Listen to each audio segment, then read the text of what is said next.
Grief Growers, and welcome to our first inaugural episode of Grief Seeds Live. After doing some reflecting over the break, I decided, long story short, that I miss speaking with you and interacting with you. So, this is the first of many episodes to come where I'll share something I know for sure about grief and loss, whether something I learned with a client or something that came up for me in my own life, or a helpful tip that I read about in a book or a story, or maybe one that I wrote about myself, and I'll come here and I'll share them with you. First off, this is my first time on this platform, so if you're watching Facebook, YouTube, Instagram, let me know if you can hear me. Because I'd love to know that I'm heard on these platforms and that you're getting the message loud and clear. And also, let me know where you're calling in from. Today, we're going to be talking about practicing vulnerability. And this is something that I think a lot of people butt up against in the aftermath of loss, including myself, because grief does this thing sometimes where we cease to trust other people with our pain. We don't know how that's possible anymore, especially when our pain has been mishandled or um, poorly received by people in the past. And I worked with a client once a few years ago now who was really um, just very intent on, Shelby, I care so much about being vulnerable in the world again, actually telling people what's going on with me, relaying these stories that I know are true in my own life and these emotions that I'm feeling and experiencing, but I have such a hard time trusting other people to be a safe space and a safe container for my pain. So, the first thing I want to come on and say today is that's a really valid thing to wrestle with in the aftermath of loss, is not feeling like other people are a safe center or container for your pain. We're not taught societally what to do with pain, much less loss, much less devastation, much less things that are sudden and traumatic. There's kind of a thing that happens, especially in Eurocentric culture, where it's like respond, pay attention, and then move on to the next thing. Grief, loss, tragedy, the hardness of it all tend to be things that get swept up in the waves of living, whereas the people who have experienced them and faced them are continuing to live inside of them. And sometimes we have to reach out to people and remind them that we're still in pain, that we are still experiencing some sort of um, great loss, especially when people check in on us. How are you? What's going on for you in your world right now? What's the latest status update? So, this is a tool that you can use in life after loss at will, however you'd like to use it. Um, it sounds like Gigi will be joining us here soon. So, everybody say hello to Gigi as he probably walks all over me here in a bit.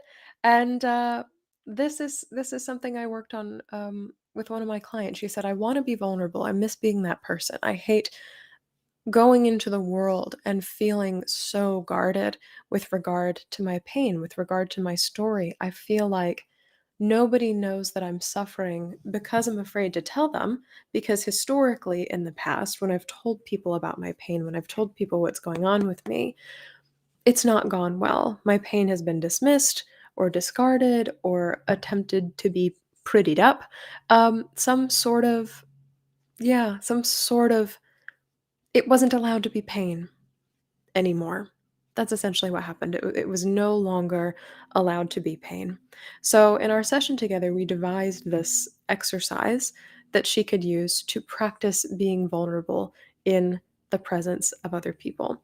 And one of the most um, guard inducing questions, I don't know if this is true for you and your loss, so please respond in the comments if this is true for you, is how are you? When you ask somebody who's grieving, and this is true for me as well, how are you?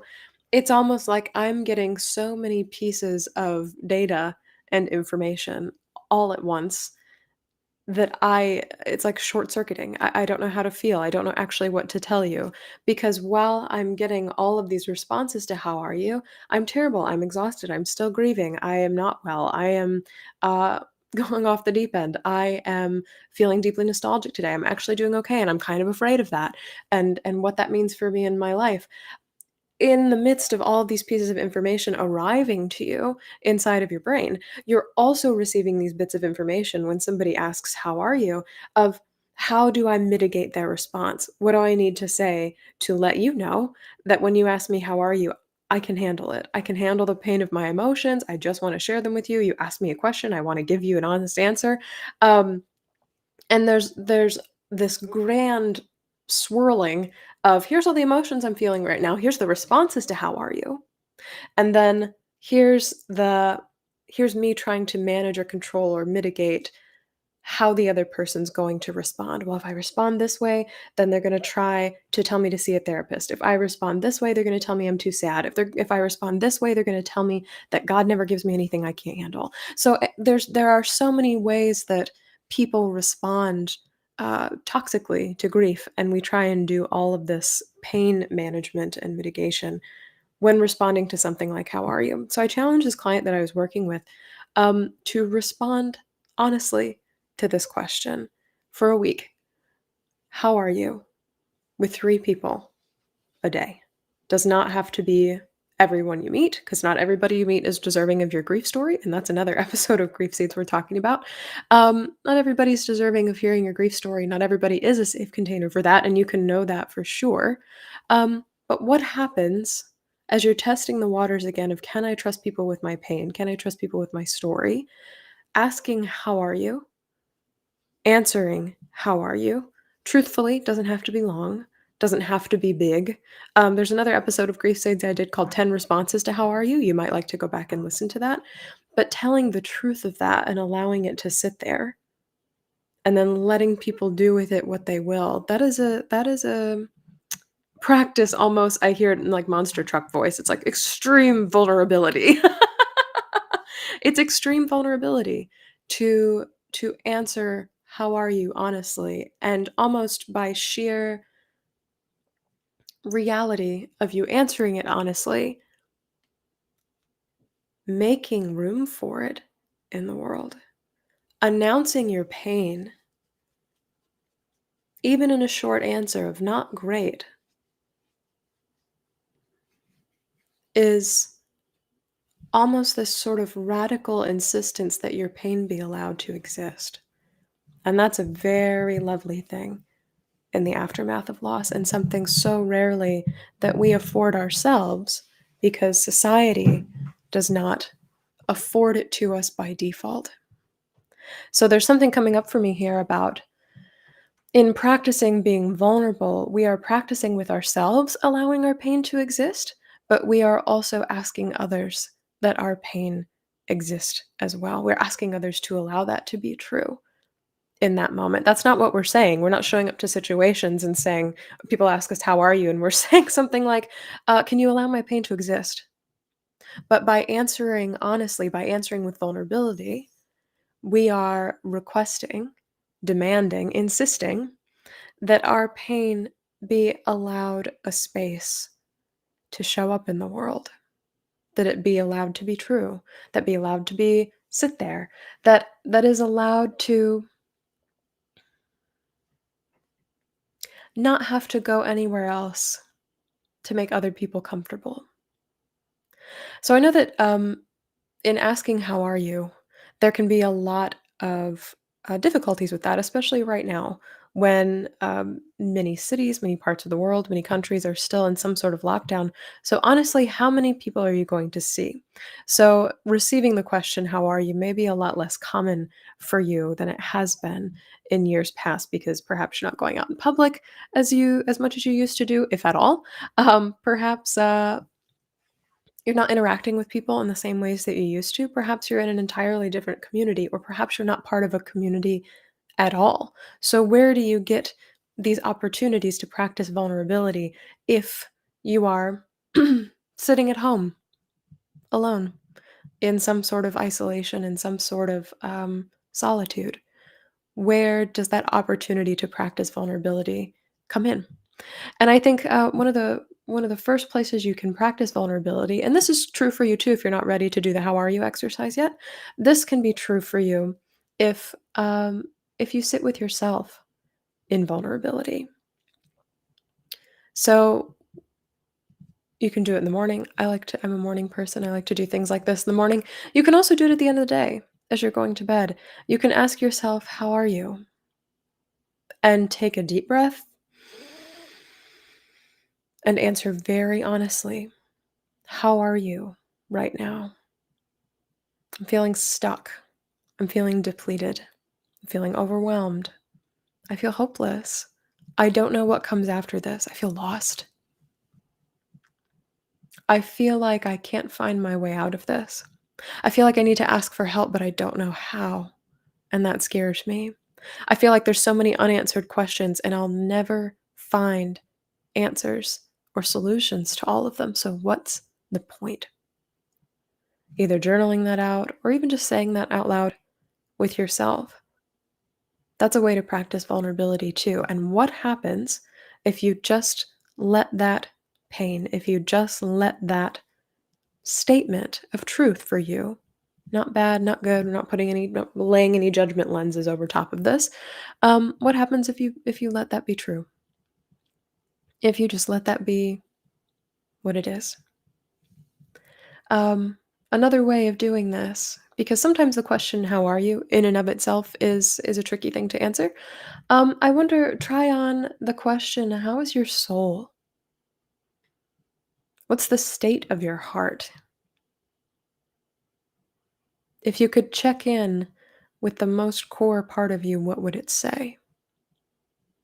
These are other doorways to vulnerability that you can create for yourself. And there are even questions that you can ask your friends to ask you in the future. Because if "How are you?" is "I'm fine," if that's your default response, if that's what you gravitate towards or protect yourself with on a regular basis, which is extremely normal in life after loss to protect yourself with "I'm fine," the mask of fineness. Asking these questions among friends, with people you already trust with your grief, can be a wonderful and lovely way to practice vulnerability. I went to dinner last night with a very dear friend, and after we placed our drink orders and the server left, we took our masks off, and she looked at me and she said, "Shelby Forsythia, how is your soul?" And the disarmingness of this question, the instantaneous depth of it, the the request that I not approach from a brain level, "Here's what I'm doing, here's what I'm accomplishing," even from a heart level, it's like, "Here's what I'm feeling." It's dropping down into the soul of who I am. What's going on in here right now? I'm gesturing to all of me. Um, what's going on in all of this, in and amongst all of this? And so I told her the truth that was real for me in that moment. And that's a beautiful thing too. This is a tool too that I've brought up in previous episodes, but sometimes "How are you?" is too big a question. It feels like you're offering a status update for this season of your life, which is too big. Too big of an ask, too much to offer up all at one time. And how can you really know with any sort of certainty what the answer to that is? So, how are you right now?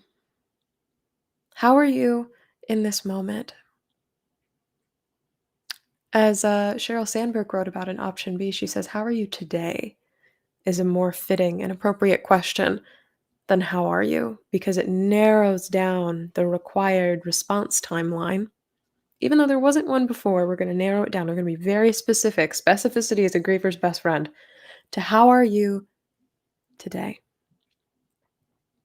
See how that changes your answers too.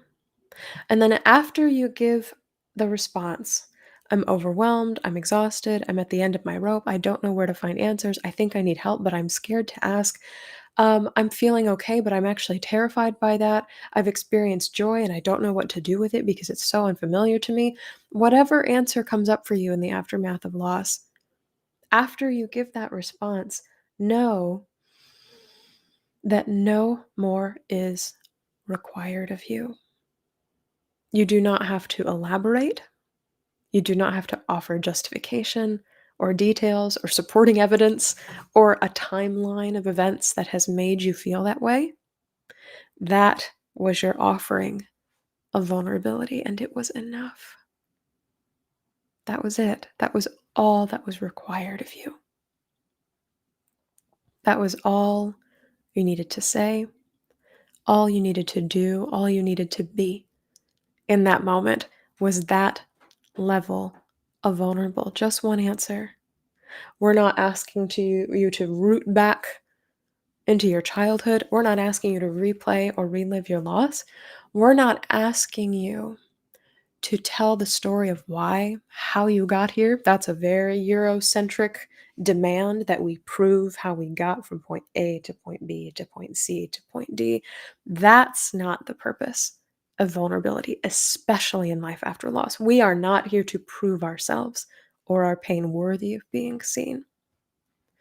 By practicing vulnerability, we are simply insisting that it exists for that moment, and then no more is required of us. If you have the energy, you're certainly welcome to follow up. If they ask a question, you're more than welcome to respond. But you can also say, that's as much as I'm willing to share right now. And that's okay. That fits. It's it's perfect. And the goal of this, practicing vulnerability, in the short, practicing vulnerability, it can reconnect you to yourself, to your pain in ways that maybe don't hurt. It can build up this tolerance for truth telling in the aftermath of loss, saying it like it is without fear of driving yourself or others away. But on a larger scale, the practice of vulnerability is so much about rebuilding trust in a world that has broken your heart. Practicing vulnerability in life after loss is not just about insisting that your pain exists. Everybody show your pain everywhere all the time. Practicing vulnerability in life after loss is offering up these teeny tiny, like mini Lego sized building blocks, that maybe this is a safe place, a safe world in which my pain and my grief and my loss and my heartache and my devastation and my uncertainty can all exist. Maybe I am truly welcome here. Maybe I never not belonged. Maybe I am a safe place for my vulnerability. Maybe others can be too. In a world, society, culture that demands pain be quarantined off, pain lives over here, the world lives over here. That's not where we live most of the time, is in a space of pain. It is a radical, down to the root, down to the core of what matters, practice and action to insist that pain be allowed to rejoin everything else. Because you want to know what? It's not you pulling that entire block of pain back to the world all by yourself. The pain is already there. You are just breaking the illusion that pain was ever separate from everything else in the first place. The last thing I want to leave you with before I take questions. So, if you have questions that you'd like me to answer today, especially about vulnerability in life after loss, I'd love to hear them.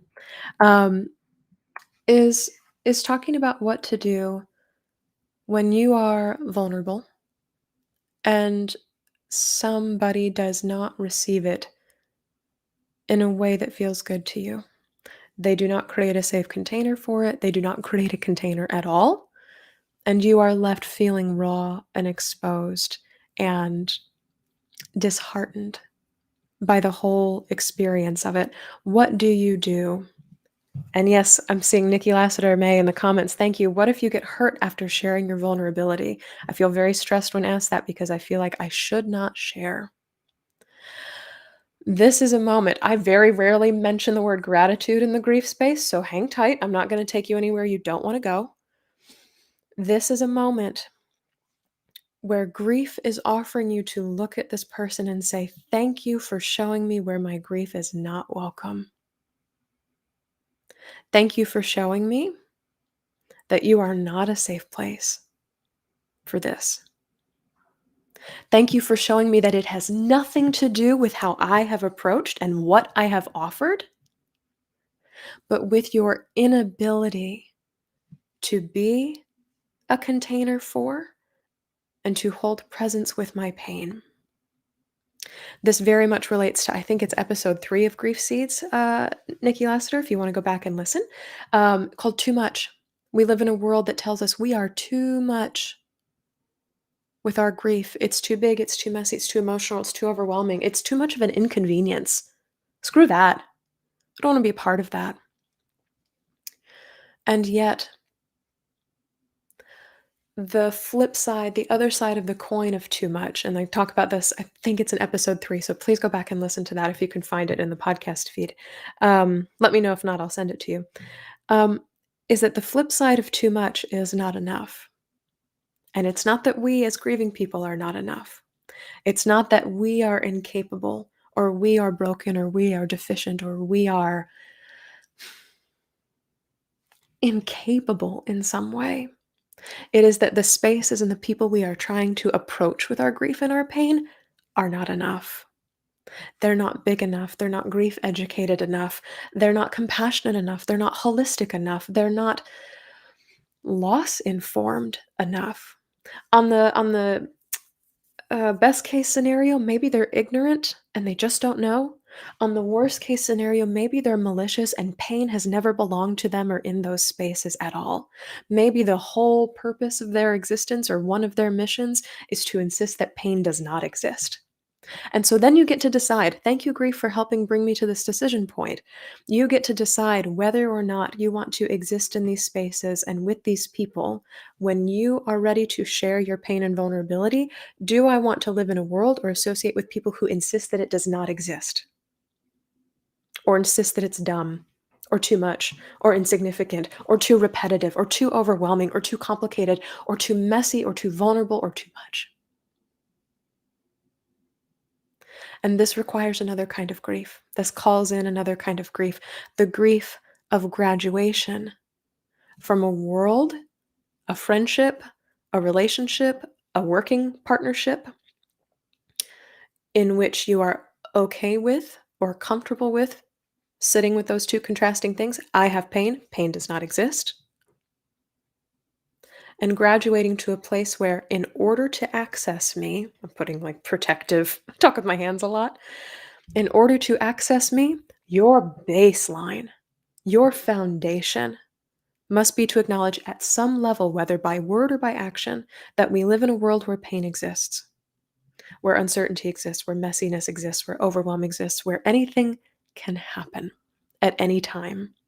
And we feel and face and cope with the fallout of that. That's for you to decide. And the permission slip I can give you in this right now today, you don't have to decide it all today. I've worked with folks in my online course called Life After Loss Academy. Somebody was with us in the cohort for the full 12 weeks of the program, from the first lesson, the first week of lessons, to the end, the last week of lessons. We watched as she transitioned herself gradually out of a workplace she'd been in for months, years, after back to back to back to back to back losses,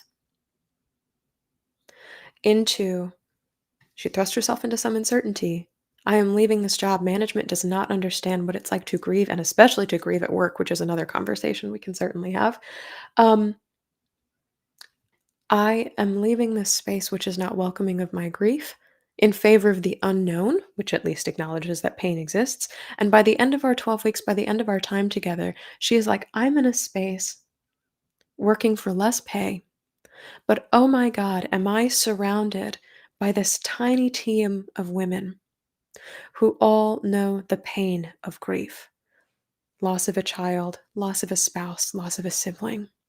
And they formed in this like kind of amazing superhero networking kind of way, this little team of we know that pain exists and we're infusing our workplace with this. The permission that grief can give you, or the doorway that grief can offer you when people are not okay with your vulnerability, is this is your exit. I'm being called off stage. This is no longer a place I'm willing to perform. My talents are not welcome here. They are not appreciated here. My gifts and everything I bring to the table, all of who I am, is not welcome in this space. And so, this is the part where the giant hook of grief calls us off stage and says, there are other venues, there are other communities, there are other homes in which your grief, your pain is welcome. Thank you for that question, Nikki. That was really long. And you don't have to do it all today. This can be a gradual process of, I'm noticing that these members of my family are not a safe place for my pain. What sort of exit strategy or what sort of boundaries can I build so that I can exit these partnerships or go low contact or no contact as needed so that I can surround myself with people and spaces that are more welcoming of grief. Um, yes. Yeah, and you're right, Nikki, too, that I feel like people ask you that question, "How are you?" but they really don't wanna know how it is. Part of this is societal and linguistic. I would love to know who invented "How are you?" as a greeting or adopted it as a greeting as opposed to a actual inquiry, because those are 2 different things. "How are you?" Fine. So if you're passing somebody in the hallway, maybe not the time to be vulnerable. But if somebody's genuinely sitting down for a conversation with you or starts a phone call that you know is going to go on for a while with how are you, maybe a bit more of an opportunity to practice vulnerability. And this is something that we can talk about on a different call or a different episode of Grief Seeds. But I've also done this, and there's a blog post about it over on my Medium account called "How to Perfect Your Grief Story." There are tiers, TIERS, not TEARS, tiers of people to whom you can practice sharing your vulnerability and your grief. Everybody from your closest friends and family members all the way to like customer service lines that you call from like the cable company or the internet folks or your gas bill or what have you. So some of my greatest vulnerability interactions where I've been able to share my own story and then people have shared theirs with me is in the back of lifts serving tables when I was a server in downtown Chicago. People ask, how did you get to this place in your life or what are you up to today? Oh, I'm going to this restaurant for my mom's death anniversary. There's a truth, there's a pain. I'm just going to let that sit there. How will they receive that? Oh, that's really interesting. I had a sibling die 6 months ago, and we're not sure what to do for his death anniversary that's coming up in May. And that opened mass talk about other doorways opening other than no, no, no, no, no, pain is not allowed or welcome here. It was a totally different experience than some I'd had with friends or family or people I was in school with at the time. Yeah. As these doors close, and this is not abnormal to focus on in grief when these doors of vulnerability are closed to you because they become other things to grieve. They become griefs on top of the grief, on top of the grief, on top of the grief. I see you in that. Sometimes we forget as grieving people because we're so overwhelmed with everything else. We're a little busy. When we're grieving, we're a tad bit busy. We forget to recognize that as we are grieving and there are massive amounts of doors that are slamming shut, we forget to remember that there are also doors that are opening. And this is not when God closes a door, he opens a window. This is not some divine thing is going to give you a blessing in the form of a new opportunity. This is the pits of despair, and we can talk about this on another one too. Tell you the story that you are trapped, that there is no place else to go, and there is no place in the world for your pain, for your grief, for your mourning, for your loved one, for you as a grieving person forever and ever and ever. Amen. When in reality, I know this from the work I do because hello, this is a space where it is welcome. I know this from the clients I work with. I know this with the random Lyft drivers that I have these conversations with, is there are pockets of this world where pain is not only welcomed, but it is celebrated for the messenger and the love reminder and the grief honorer that it is. Getting chills as I say this. There are places where pain is celebrated not because it hurts, but because pain in and of itself reminds us of the preciousness of everything that we lost. There are communities where that happens. And so as you exit these spaces, these places, these people, these relationships that are not willing to accept your vulnerability, that don't love your response to how are you or ignore it altogether, there are also places and spaces in the world whose arms are already open to you and they are waiting for you to arrive. These spaces have been custom designed and tailored for you because the wonderful thing about grief that I remember so often in my own losses and so often when I'm in places of despair is that people have been grieving since humans have existed. And because people have been grieving since humans existed, they have also created rituals and spaces and communities and language and homes for grief to exist. So that's a tangentially related thing from grief. I'm going to pop over and see if we've got questions from anywhere else. Otherwise, I will sign off for the day. Any questions over on Instagram, all that jazz? Would be happy to hear from them.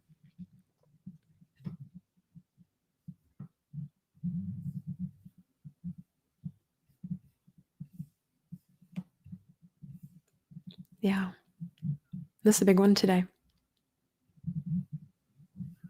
This topic, by the way, was chosen by our Patreon supporters. So this is the time where I can pop in and mention that if you'd like to support my work on Patreon, patreon.com/shelbyforsythia. Um, it's a wonderful space where I ask what you'd like to see next. Patreon is the space where I do behind the scenes of the book that I'm working on at the time. I'm working on my third book. It's also where people get to try on or beta test, if you will, all of my programs, all of my online courses before they come to the public for free. So these are people who get kind of, I don't know if this phrase is appropriate, but they get grandfathered in because they're already supporting me in so many other ways that they get access to so much behind the scenes and creation process of the work I do. So if you'd like to support me there, patreon.com/shelbyforsythia, and you can help me choose the next topic for Grief Seeds Live. Bumping over to YouTube, Lori says, hi, it's nice to see you again. It's nice to see you as well, Lori. I've missed all of you. And Barb says, I ask if they want an on the surface answer or a deep down answer. This is a lovely thing to note with vulnerability and a great exercise that I think we can all take away from today, especially for you, Nikki. If being vulnerable is something that promotes a great deal of anxiety within you, you can ask when people are asking, "How are you? How are you doing? How's your soul?" Checking in with what color is your heart? What is the state of your heart right now? You can always ask, do you want a short answer? or would you like the entirety of the answer? This is a really good kind of interim way to ask people in a way for permission or for consent before showing all your cards, before laying everything that you have about grief and vulnerability on the table. This is a phenomenal way to say, I have an answer for this. I'm willing to trust you with it. But I know sometimes people are short on time. I know people don't want to hear the whole answer. I know sometimes people aren't ready to talk about grief around the water cooler at work. I know sometimes people have places to be. I know sometimes talking about my grief can trigger other people's grief. So this is a phenomenal way, and thank you, Barb, for this on YouTube. This comment coming in is a phenomenal way to just kind of one step. Is this what you would like from me? I'm willing to practice vulnerability with you, but do you want something short? Do you want something brief? Do you want the surface answer? Or do you want me to go all the way? Because if I do, you're coming with me. There's a lovely song that I adore. I listened to it growing up by the Chicks. It's called If I Fall, You're Going Down With Me. And I think it's more about a woman who's dating a stupid man. And like, if you take me down, I'm going to bring you down with me. But as it applies to grief conversations, it's like, if you ask me for the deep answer, you are coming to the depths with me. This is a different way of asking, do you want to come along for this ride? Because I'll take you there. That's not what I'm afraid of. I'm afraid you won't come with me. Or once we get there, you'll tell me it's dumb. You'll tell me it's too much. You'll tell me I'm being ridiculous. You'll tell me God never gives me anything I can't handle. You'll tell me that time heals all. You can offer these stipulations as you go into practicing vulnerability with people to let them know these are my walls, these are my boundaries, these are my terms. And going back to Nikki, but going back to everybody who's on this call today, um, vulnerability, just like so many other things in life after loss, is a practice. So, every interaction you have with somebody in life after loss will teach you something about where these new walls and borders and boundaries lie. They will teach you what you need to know, what you need to put in place, what you need to have as a rule or a disclaimer or a consent form that people need to sign before coming along into the depths with you. You will start to piece together language of how to bring people into vulnerable spaces with you. And it sucks that we have to do this labor. I'm going to put that over everything. It sucks that this job or this obligation or this boundary setting falls to grievers to do. Society should know this. And this is part of the work that I'm doing and part of the work that I'm doing with other organizations in the grief space is how do we make people grief allies? How do we make them grief literate so we don't have to do all this work ourselves? But until that happens, the work remains in our laps. It remains for us to do. So, um, something that you can do is okay, for the first month to year after my loss, I'm just going to say, fine. I'm not even going to be vulnerable because I'm tired. I'm working on administrative paperwork. I'm doing death certificate stuff. I'm trying to take care of my family or myself or my health or my kids or my dogs or my house or my brain or my heart. I am doing something that's requiring so much of me that I do not have the energy to be vulnerable right now. But this client that I was working with, the story that I told at the beginning of the call, she was in this space where she's like, I have gotten myself and my grief. We have formed enough of a relationship, she and her grief, so that she felt relatively safe, relatively sound, taking it out into the world again. She's like, I'm ready to share. I'm ready to try being vulnerable again. I'm ready to trust that maybe some of the people I know, some of the communities I'm in, some of the buildings I enter are safe places for grief. Where do I begin?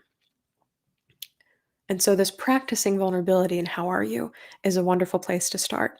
I'm going to take us through a blessing, a meditation, a benediction, whatever you'd like to call it, something that encompasses us in this space of doing grief work that we've done this morning. I'm going to ask you first, though, answer honestly in the comments if you're feeling vulnerable. This is a place where it belongs, one place you can start to practice this. How are you? Alternatively, what is the state of your heart? How is your soul today? If you'd like to let us know in the comments, I encourage you wherever you're listening or watching in from Instagram, YouTube, Facebook, um, give some folks some love, some upvotes, some responses, tag them by name. If they mention their loved ones, mention them too. And if you'd like to take a deep breath in with me here, we will begin our sign off for the day.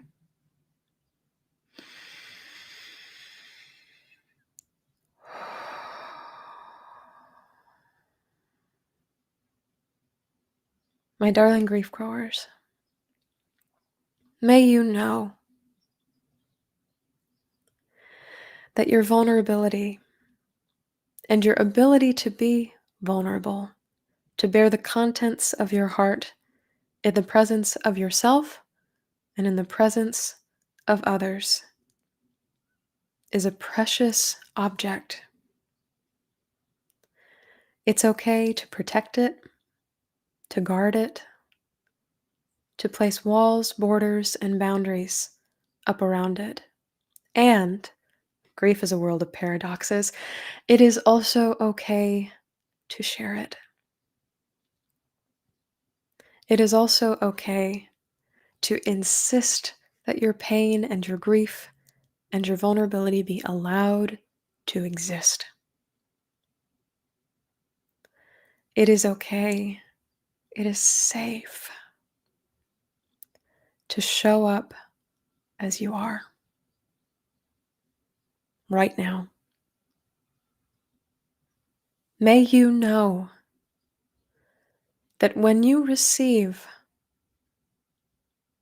backlash because of your vulnerability, when you receive ignorance, closed doors, platitudes, further pain and wounding,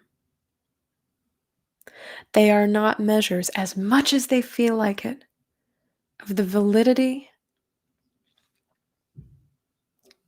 and the truth of your loss and what you have faced, but signs and messages from grief and from your heart that these are no longer safe places to be.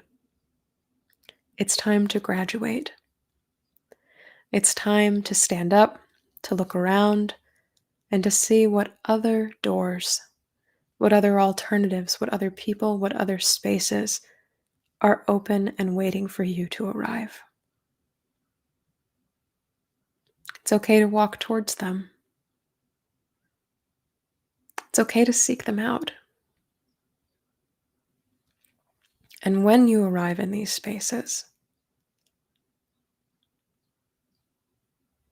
know that contrary to what you've experienced before, your vulnerability will be prized, it will be celebrated, it will be welcomed, and ultimately it will be safely held and witnessed in the company of others who are also grieving.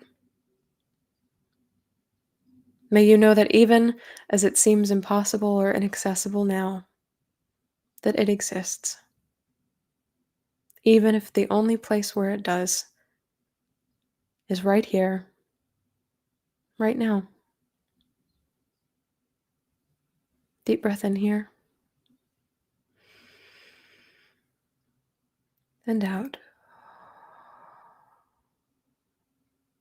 Thank you so much, everyone, for joining me for this inaugural episode of Grief Seeds.